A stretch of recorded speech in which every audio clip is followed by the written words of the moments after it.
नमस्कार दोस्तों अगर आपको गुजरात टाइटंस और चेन्नई सुपर किंग्स के बीच खेला गया आईपीएल का पहला और सबसे रोमांचक महामुकाबला पसंद आया हो तो आप इस वीडियो को एक लाइक जरूर करें। इस वीडियो का लाइक टारगेट 400 लाइक्स का है, तो दोस्तों इस वीडियो को आप दिल से लाइक जरूर करें। दोस्तों आईपीएल 2023 के पहले और सबसे रोमांचक महामुकाबले में फिर एक बार आईपीएल इतिहास की दो बड़ी टीमें एक दूसरे से भिड़ी। इस बार हार्दिक पांड्या की गुजरात टाइटंस के सामने महेंद्र सिंह धोनी की चेन्नई सुपर किंग्स की टीम खड़ी थी। इस रोंगटे खड़े कर देने वाले महामुकाबले में गुजरात के कप्तान हार्दिक पांड्या ने टॉस जीता और पहले गेंदबाजी का फैसला लिया और चेन्नई की टीम को पहले बल्लेबाजी के लिए आमंत्रित किया। उसके बाद रनों की बारिश करने के इरादे से चेन्नई की टीम की तरफ से दो दिग्गज ओपनर बल्लेबाज मैदान में उतरे। ऋतुराज गायकवाड़ और डिवॉन कॉनवे के कंधों पर इस महामुकाबले में अपनी टीम को एक विस्फोटक ओपनिंग शुरुआत दिलाने की एक बड़ी जिम्मेदारी थी, लेकिन गुजरात की तेज गेंदबाजी ने चेन्नई की उम्मीदों को शुरुआती ओवरों में ही तोड़ दी और पारी का तीसरा ही ओवर डालने आए मोहम्मद शमी ने डिवॉन कॉनवे को क्लीन बोल्ड कर दिया। आपको बता दें कि डिवॉन कॉनवे 6 गेंदों में 1 रन बनाकर आउट हो गए। डिवॉन कॉनवे के जल्दी आउट हो जाने के बाद अब चेन्नई की टीम की तरफ से मोइन अली बल्लेबाजी करने मैदान में उतरे और फिर सेट हो चुके ऋतुराज गायकवाड़ और मोइन अली ने चेन्नई की पारी को संभाला और एक मजबूत साझेदारी बनाना शुरू कर दी।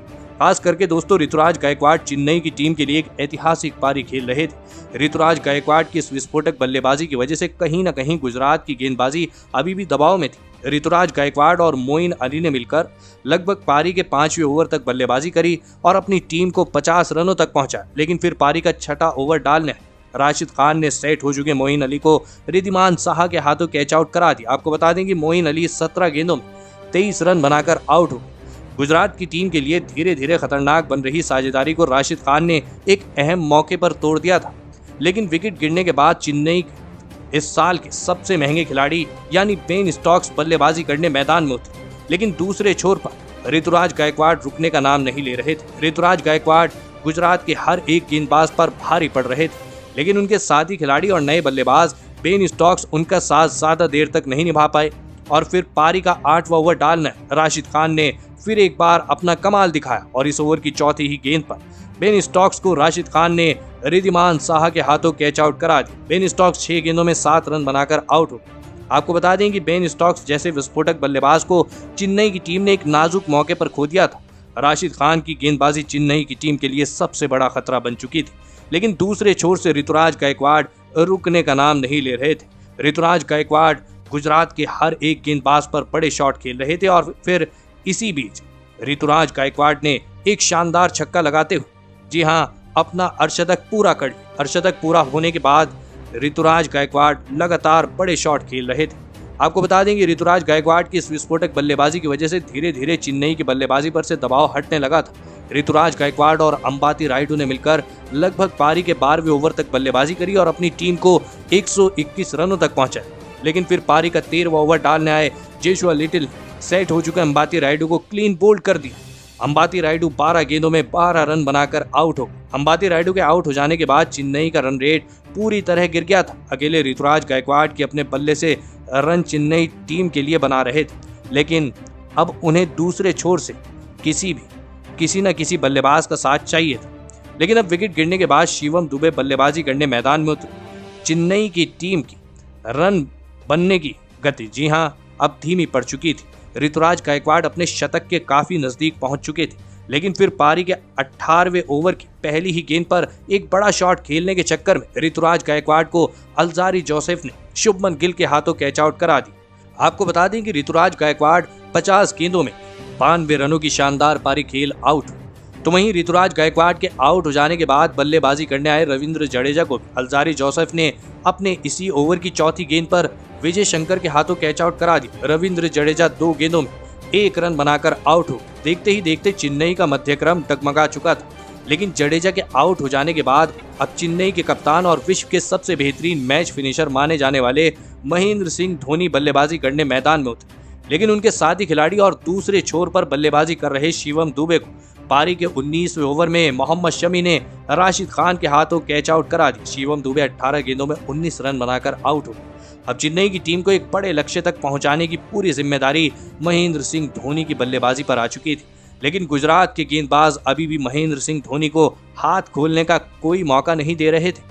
लेकिन इसके बावजूद महेंद्र सिंह धोनी ने अंतिम ओवर में एक लाजवाब गगनचुंबी छक्का लगाया, तो वहीं उसके अगली ही गेंद पर शानदार चौका लगाते हुए अंतिम ओवर में महेंद्र सिंह धोनी ने 13 रन बटोरे और इसी के बदौलत चेन्नई की टीम ने गुजरात की टीम के आगे 178 रन स्कोर बोर्ड पर लगाए। उसके बाद चेन्नई की टीम से मिले 179 रनों के एक बड़े लक्ष्य का पीछा करने उतरी गुजरात के दो दिग्गज ओपनर बल्लेबाज मैदान में उतरे। रिद्धिमान साहा और शुभमन गिल के कंधों पर इस महामुकाबले में अपनी टीम को एक विस्फोटक ओपनिंग शुरुआत दिलाने की बड़ी जिम्मेदारी थी और गुजरात के इन दो दिग्गज बल्लेबाजों ने मैदान में उतरने के साथ ही चेन्नई की गेंदबाजी पर बड़े शॉट खेलना शुरू कर दिए। ऋतुराज गायकवाड़ और रिद्धिमान साहा की जोड़ी शुरुआती गेंदों से ही चेन्नई की गेंदबाजी पर दबाव बनाना चाहती थी, लेकिन फिर पारी का चौथा ओवर डालने राजवर्धन, जी हां, उन्होंने सेट हो चुके रिद्धिमान साहा को शिवम दुबे के हाथों कैच आउट करा दिया। रिद्धिमान साहा 16 गेंदों में 25 रन बनाकर आउट हो गए। रिद्धिमान साहा के आउट हो जाने के बाद अब गुजरात की टीम की तरफ से साई सुदर्शन शुभमन गिल का साथ देने मैदान में उतरे और फिर बल्लेबाजी करने आए साई सुदर्शन ने भी मैदान में आने के साथ ही अपने हाथ खोलना शुरू कर दिए। तो वहीं उनके साथ ही बल्लेबाज, जी हां, जो उनके साथ बल्लेबाजी कर रहे शुभमन गिल, वो अब चेन्नई के गेंदबाजों के खिलाफ विस्फोटक अंदाज से बल्लेबाजी कर रहे थे। शुभमन गिल और साई सुदर्शन को रोकने के लिए चेन्नई के कप्तान महेंद्र सिंह धोनी अपने हर एक गेंदबाज को आजमा रहे थे, लेकिन शुभमन गिल की शानदार बल्लेबाजी चेन्नई की गेंदबाजों के आगे नहीं रुक रही थी। इसी बीच शुभमन गिल और साई सुदर्शन ने मिलकर अपनी अर्धशतकीय साझेदारी पूरी कर ली। आपको बता दें कि शुभमन गिल और साई सुदर्शन ने मिलकर लगभग पारी के 9वें ओवर तक बल्लेबाजी करी और अपनी टीम को 90 रनों तक पहुंचाया, लेकिन फिर पारी का 10वां ओवर डालना राजवर्धन हंगरगेकर ने सेट हो चुके साई सुदर्शन को महेंद्र सिंह धोनी के हाथों कैच आउट करा दिया। आपको बता दें कि साई सुदर्शन 17 गेंदों में 22 रन बनाकर आउट। गुजरात की टीम जिस साझेदारी की वजह से इस मुकाबले में चेन्नई की टीम के ऊपर दबाव बना रही थी, वो साझेदारी अब टूट चुकी थी। धीरे धीरे चेन्नई की गेंदबाजी गुजरात की बल्लेबाजी पर अपना शिकंजा कसती जा रही थी, लेकिन विकेट गिरने के बाद अब गुजरात के कप्तान हार्दिक पांड्या बल्लेबाजी करने मैदान में उतरे, लेकिन मैदान में सेट हो चुके शुभमन गिल ने इसी बीच अपना अर्धशतक पूरा कर लिया। लेकिन शुभमन गिल के अर्धशतक पूरा करने के तुरंत ही बाद गेंदबाजी डालने आए रविंद्र जडेजा ने गुजरात के कप्तान हार्दिक पांड्या को क्लीन बोल्ड कर दिया। हार्दिक पांड्या 11 गेंदों में 8 रन बनाकर आउट हो गए। अब कहीं न कहीं गुजरात की टीम दबाव में थी। हार्दिक पांड्या जैसे बड़े बल्लेबाज को खो देने के बाद अब गुजरात की बल्लेबाजी भी बैकफुट पर चली गई थी, लेकिन विकेट गिरने के बाद विजय शंकर सेट हो चुके शुभमन गिल का साथ देने मैदान में उतरे, लेकिन उनके साथ बल्लेबाजी कर रहे शुभमन गिल अभी भी बड़े शॉट खेलने से नहीं रुक रहे थे। लेकिन फिर पारी का 15वां ओवर डालने तुषार देशपांडे ने सेट हो चुके शुभमन गिल को ऋतुराज गायकवाड़ के हाथों कैच आउट करा दिया। शुभमन गिल 36 गेंदों में 63 रनों की पारी खेल आउट। शुभमन गिल एक गलत मौके पर आउट हो चुके थे, जिस वजह से दबाव लगातार गुजरात की टीम के ऊपर पड़ रहा था। लेकिन अब विकेट गिरने के बाद राहुल तेवतिया बल्लेबाजी करने मैदान में उतरे। दूसरे छोर पर बल्लेबाजी कर रहे विजय शंकर को भी पारी के 18वें ओवर की आखिरी गेंद पर राजवर्धन ने मिशेल सेंटनर के हाथों कैच आउट करा दिया। विजय शंकर 21 गेंदों में 27 रन बनाकर आउट हो। देखते ही देखते महेंद्र सिंह धोनी की शानदार कप्तानी और चेन्नई की लाजवाब गेंदबाजी ने गुजरात के हाथ से इस मुकाबले को छीन लिया था। अब गुजरात की टीम को जीत के लिए 12 गेंदों में 23 रनों की आवश्यकता थी, लेकिन अब विकेट गिरने के बाद विस्फोटक अंदाज से बल्लेबाजी करने वाले राशिद खान बल्लेबाजी करने मैदान में उतरे और फिर इस पारी का 19वां ओवर डालने दीपक चाहर इस ओवर में राहुल तेवतिया और राशिद खान ने विस्फोटक अंदाज से बल्लेबाजी करके दिखाई और इस दीपक चाहर के 19वें ओवर में 15 रन बटोर लिए। राशिद खान के एक लाजवाब छक्के ने इस मुकाबले को फिर एक बार पलट दिया था। अब गुजरात की टीम को जीत के लिए आखिरी 6 गेंदों में 8 रनों की आवश्यकता थी। मुकाबला बहुत ही ज्यादा रोमांचक हो चुका था, लेकिन चेन्नई की टीम की तरफ से इस पारी का अंतिम और निर्णायक ओवर डालने तुषार देशपांडे ने स्ट्राइक पर खड़े राहुल तेवतिया को पहली गेंद वाइड बॉल डाल दी, जिस वजह से गुजरात की टीम को जीत के लिए 6 गेंदों में 7 रनों की आवश्यकता थी।